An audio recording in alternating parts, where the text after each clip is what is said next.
Hey, good to see you.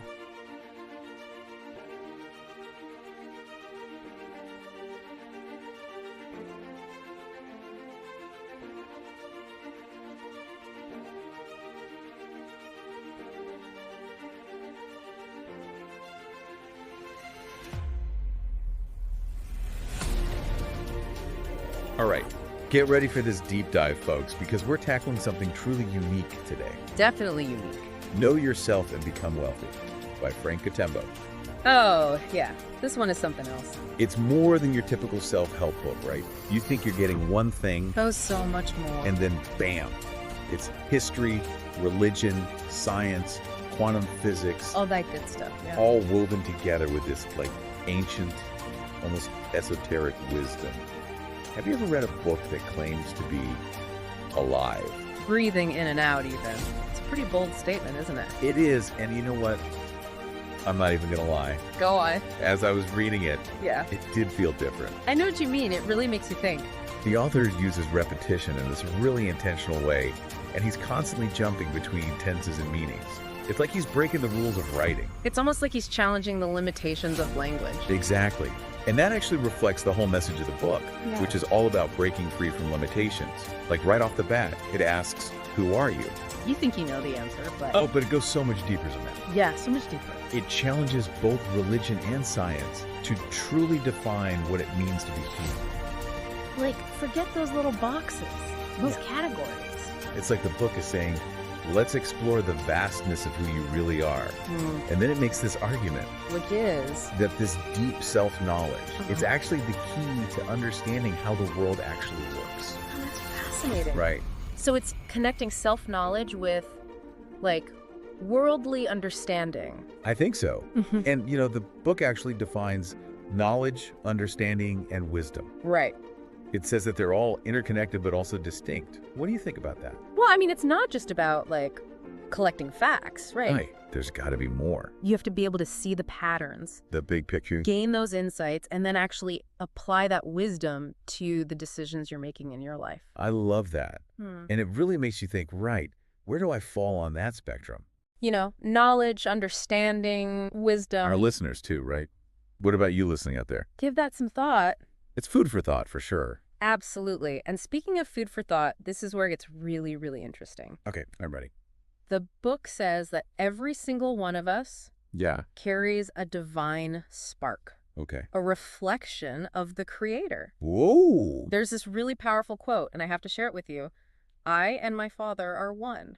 It's pointing to that connection, right? To something bigger than ourselves. Exactly. That's a powerful concept, especially if you're, you know, on a spiritual journey or exploring that side of yourself. Yeah, for sure. And it connects so beautifully with another idea the book brings up. Wait on me. Humans as creators. Oh, I like this. And it's not just some fluffy spiritual idea either. This is about how our thoughts, Okay. our emotions, Oh. and our actions, how those things literally shape the reality around us. So we have this power to create good, but also, yeah, that's kind of a heavy responsibility to carry, isn't it? It really is. With great power comes great responsibility. I was just thinking of that Spider-Man quote. You know, it's funny. The book even draws this really interesting parallel between the Adam and Eve story from the Bible and, like, our pursuit of knowledge. Yeah. It's saying that the more we learn, Mm-hmm. it can lead us to expand, to grow, For sure. but it can also take us away from that sort of innocence. It's like, you know, that image of the forbidden fruit. It's so tempting, but you got to wonder what the consequences might be. You always have to weigh the cost. Yeah. Right. What are you seeking, and what's the price you're willing to pay? Good question. And then there's this concept of, get this, 2 upgrades in human I development. know, right? This is where things get really wild. I'm telling you, this part had me hooked. So the book talks about achieving like godlike knowledge, godlike capabilities even, Right. and then, wait for it, eternal life. I mean, it sounds like something out of a science fiction movie, right? Right. But the way the author presents it, Yeah. it's like this grounded, almost matter-of-fact way. Like, oh yeah, this is just part of the process. It's mind-blowing. It is, but it's not just about reaching these like superhuman states, right? Right. I think it's more about recognizing the potential for growth and transformation that we all have inside us. I think so too. But it's interesting, isn't it? What is? Alongside all this talk of like ultimate potential, there's this cautionary message about material wealth. Yeah. Like, money's great, Yeah. but the book's saying... It's not everything. Exactly. You know, it really emphasizes this idea of finding a balance. You need the material abundance, Yeah, but you can't neglect that spiritual depth. You know what I mean? totally. Because true wealth True wealth. comes from knowing yourself, right? Yeah. Aligning with your purpose. I think so. And then it goes into this whole concept of giving. And it's not just about like charity or philanthropy. Yeah. It's almost like it's saying that giving is this way to connect with our divine nature. I like that. And potentially unlock unexpected blessings, too. There's a quote that captures this perfectly. Oh, yeah. What is it? To be given, you must start by giving. I love that. Right. It really challenges that scarcity mindset we can get stuck in sometimes. It does. It does. And then hold on tight, because the book introduces this idea of the book of the law of life. Yeah. And guess where it's written? Okay, where? On our DNA. On our DNA. Yeah. Like, That is wild. right. It's like saying all the wisdom and self-awareness we're searching for, it's already inside us. We just need to unlock it. Yeah, I love that. And then boom, hold on to your hats, folks, because it drops this other mind-bending concept. Let's hear it. We might be trapped in a matrix. Yeah. Like, what if we're veiled from true reality? Whoa. Right. This is where things get super metaphorical. And you can interpret it on like so many different levels. Exactly. On one hand, it could be talking about those limiting beliefs, societal conditioning, all that stuff that keeps us playing small, you know? Makes sense. But it also hints at something way more radical. Like, what if our existence is being manipulated by forces we can't even comprehend? I mean, it's definitely a possibility. And it makes you question everything, doesn't it? Absolutely. And right after that, we're hit with the law of creation. Okay, this is a big one. Huge. It's presented as this superpowered version of the law of attraction. So it's not just about thinking positive and hoping for the best. Nope. It's about understanding this fundamental law that governs how we shape our reality through our beliefs, emotions, and actions. It's about becoming conscious creators. Not just like passive recipients of whatever life throws at us. Exactly. And the cool thing is, the book doesn't just leave us hanging with theory. It actually gives practical guidance on how to apply the law of creation. Nice. It talks about visualization, feeling the emotions of our goals, and taking inspired action. Because you can't just sit around and dream, right? Right. We have to actually do something. And this is where the book's 90-day challenge comes in. Oh yeah, that sounds interesting. It's designed to help readers apply all these concepts and create lasting change in their lives. Like a roadmap for transformation. Exactly. And what's really cool is how the book blends all this heady philosophical stuff with practical steps anyone can take. It's a good mix. It is. Now, can we talk about the writing style for a sec? Yeah, what about it? It's unlike anything I've ever read before. The way the author uses repetition intentionally, jumps between tenses and meanings, even breaks grammar rules, it's wild. You know, it's almost like the book itself is a manifestation of its own message, isn't it? It's breaking free from limitations, just like it's encouraging us to do. That's a great point. And this whole blend of ancient wisdom, modern insights, and divine language, it just makes it so unique. I haven't seen anything quite like it, to be honest. It really is like a call to awaken, to remember who we are and step into our power. Beautifully said. So, if you're ready to explore the depths of your own being and the infinite potential of the universe, this book is for you. It's called Know Yourself and Become Wealthy. Open its pages and get ready for a truly transformative journey. And one of the most powerful tools for that awakening is this concept of self-reprogramming. Oh yeah, this is where it gets really interesting. Like, we can actually rewrite the code that's running our lives, you know?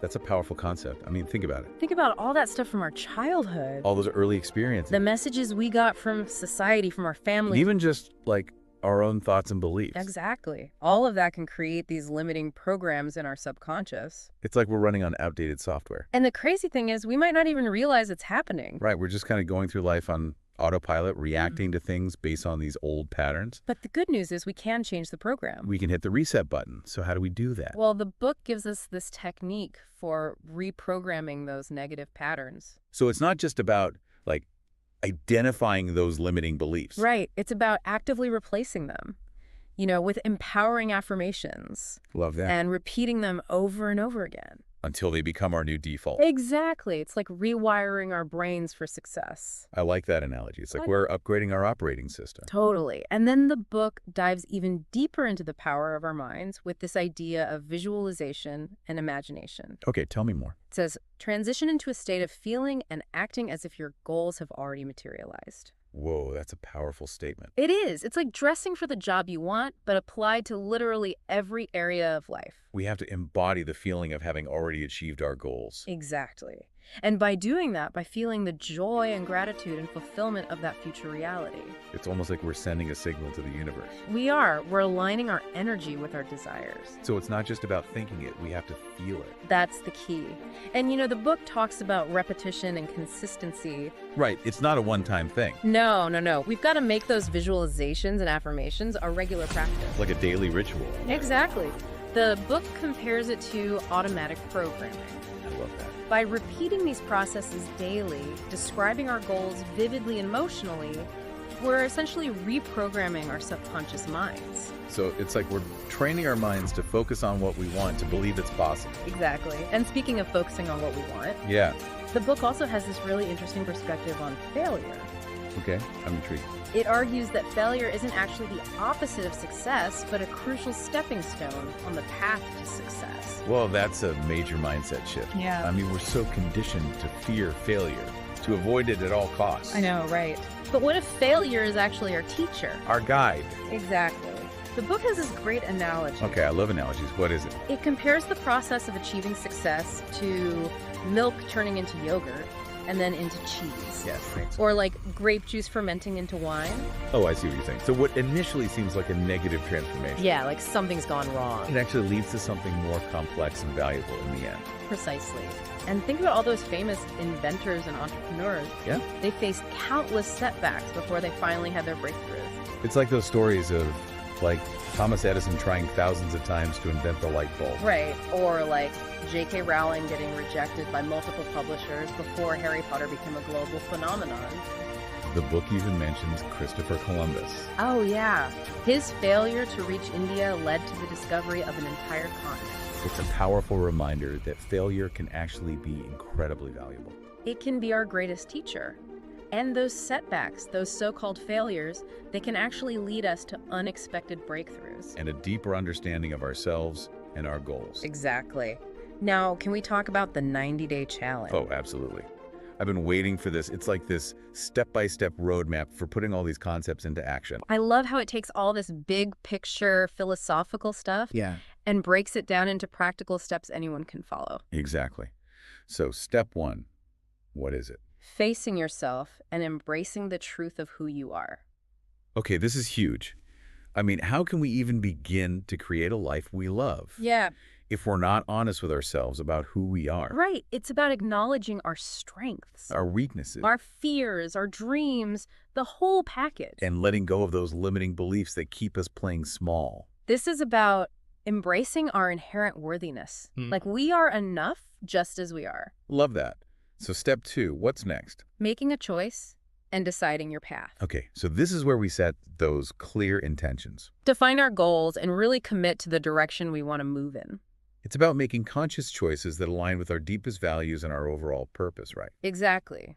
Then comes taking inspired action of thought. Ooh, I like this one. So we're talking about mindset here, right? Yeah, it's about cultivating that positive mindset, Staying focused on our desires. visualizing those goals as already achieved. The book says your thoughts are powerful creative forces. So we're harnessing that power and directing it towards our goals. And then to really solidify those positive thoughts, we have the next step. Focusing your thoughts. This one's all about eliminating distractions. Right. Getting rid of that mental clutter. And maintaining that clear, laser-like focus on what we want to create. It's about being intentional with our mental energy. Exactly. The book suggests things like mindfulness and meditation to help us cultivate that mental clarity and stay on track. Love those practices. And then we have living the feeling of desires fulfilled. This is where we tap into the emotional power of manifestation. Okay, tell me more about that. So we're not just thinking about our goals here, we're feeling the joy, the gratitude, the sense of accomplishment that comes with having already achieved them. It's about creating an energetic match for what we desire. And the book really drives home the point that repetition and consistency are crucial throughout this entire 90-day process. So the more we practice these actions, The more they become ingrained in our subconscious mind. and the easier it becomes to manifest our desired reality. Now, there's another element to this challenge that I found really powerful. What's that? The focus on cultivating unconditional love. Oh, yeah. That's such a beautiful thread that runs throughout the book. It really elevates love as this potent force for transformation and abundance. Yeah, and encourages us to start by cultivating that love for ourselves. So self-love is the foundation. Exactly. It says, embrace your flaws, imperfections, and past mistakes with compassion and understanding. We have to be kind to ourselves. We can't truly love others until we learn to love ourselves. And then once we have that foundation of self-love, Yeah, we can extend that same love and compassion outward to everyone around us. it's about recognizing the inherent worth and dignity of every human being, regardless of their circumstances or choices. Exactly. The book says, if you can but love yourself first, everyone and everything will love you back. That's beautiful. It's like this universal law of attraction. The more love we put out into the world, the more love we receive. And that brings us to the importance of forgiveness. Forgiveness is huge. It's essential for healing and transformation. The book says, release any lingering resentment, anger, or grudges towards yourself and others through the power of forgiveness. It's so easy to hold on to those negative emotions. I know, right? But they just weigh us down. And they block us from experiencing true joy and abundance. Forgiveness is about letting go of the past and creating space for new possibilities. It allows us to step into the present moment with a clean slate and an open heart. It's about reclaiming our power and choosing to focus on love and healing rather than bitterness and resentment. Exactly. And once we've cleared that space, we can start nourishing ourselves, both physically and spiritually, The book talks about adopting a diet that supports our physical health. and consuming spiritual knowledge that nourishes our soul. It's about aligning ourselves with the highest vibrations of vitality and enlightenment. So we're talking about paying attention to the quality of food we eat, Yeah, choosing foods that energize and vitalize us. and also feeding our minds and souls with positive, uplifting content. It could be reading inspiring books, meditating, spending time in nature, anything that helps us connect with that inner source of wisdom and peace. And this leads us to the concept of energy centers, or chakras. Okay, I've heard of chakras, but I'm not sure I fully understand them. Well, the book suggests that these energy centers can become blocked or imbalanced. Which can affect our ability to manifest our desire. Exactly. It's like having a kink in a hose. The energy can't flow freely, and that can lead to all sorts of problems, both physically and emotionally. So how do we unblock those energy centers? The book recommends practices like meditation, visualization, and energy healing. It's about restoring the flow of energy and activating our full potential. And one of the things I really appreciate about this book is its willingness to challenge conventional thinking. Oh, yeah. It definitely pushes boundaries and asks us to question some of those deeply ingrained beliefs that we often take for granted. For example, it takes a fresh look at the story of Adam and Eve. Oh, interesting. Tell me more. So instead of seeing the forbidden fruit as a symbol of temptation and sin, Which is how it's often portrayed. the book presents it as a metaphor for the pursuit of knowledge and the expansion of consciousness. So it's not necessarily a bad thing. Right. It raises the possibility that Adam and Eve's fall was actually a necessary step in human evolution. Like a catalyst for growth and expansion. Exactly. And the book also challenges the traditional view of hell. Okay, they should be good. It suggests that hell isn't a literal place of eternal torment. But rather a state of being. Yeah, a state of being that arises from choosing to live in fear, separation, and negativity. It's a powerful reminder that we create our own reality both internally and externally. And the book goes even further, questioning the manipulation of symbols and language. Okay, I'm listening. Give me an example. Well, for instance, it raises questions about the use of the cross as a religious symbol, Like the symbol of Christianity. suggesting that it might actually perpetuate negative energy. Interesting. And it also talks about the alteration of the name Yeshua to Jesus. Wondering if that seemingly minor change might have shifted the energy and vibration associated with the name. It's fascinating, isn't it? It is. It's like The book is asking us to be more mindful of the words and symbols we use and expose ourselves to. To choose language and symbols that empower us and align with our highest good. And ultimately, it all comes back to this fundamental truth. Knowing who you truly are is the cornerstone of all creation. Self-awareness is the foundation of everything. When we truly know ourselves, Our desires, our strengths, our potential. we can start consciously creating a life that reflects our authentic selves. We step into our power as creators. And the book says, now that you have embarked on this journey of self-discovery and have been equipped with the knowledge and tools to shape your destiny, the next steps are yours to take. It's a call to action. It's saying, here's the knowledge, here are the tools, now go out and create the life you were meant to live. And what I find so inspiring is the book's unwavering belief in human potential. It's saying we're all capable of greatness, that we have the power to achieve anything we set our minds to. It's a message of hope, empowerment, and limitless possibility. It's a beautiful reminder that we're not limited by our circumstances, our past, or even our current beliefs. We have the power to change, to grow, and to create a life that is beyond our wildest dreams. It's a call to awaken to our true nature and step into our power as conscious creators. And as we wrap up this part of our deep dive, I want to leave you with this question. If we truly are the creators of our reality, what kind of world are we creating right now? What thoughts, beliefs, and actions are we putting out into the universe? Are we contributing to a world of abundance, joy, and love? Or are we perpetuating patterns of fear, scarcity, and separation? Makes you think, right, what kind of world are we creating with our thoughts, beliefs, and actions? It's a big responsibility.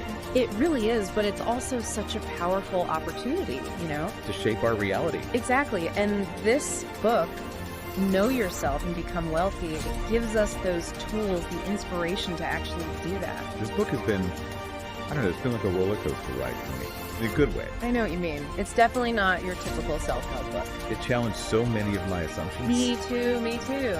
It really makes you think about things in a new way. It's definitely a book that stays with me. Like, you finish reading it, but the ideas keep coming back. You start seeing the world through a different lens, and you notice these concepts popping up everywhere. I'm sure I'll be revisiting this book for years to come. It's like a guidebook for anyone who's ready to wake up, you know? To awaken to their true potential, to create a life of abundance and joy and fulfillment. Exactly. So, for those of you listening who are ready to take that leap, I want to leave you with this final thought. Go. It says, embrace your true self, align with your purpose, and take inspired action. Such a powerful message, right? It's a beautiful reminder that we have everything we need within us to create the life of our dreams. It's time to step into our power and manifest our full potential. So until next time, keep diving deep, keep exploring, and keep creating the reality you desire.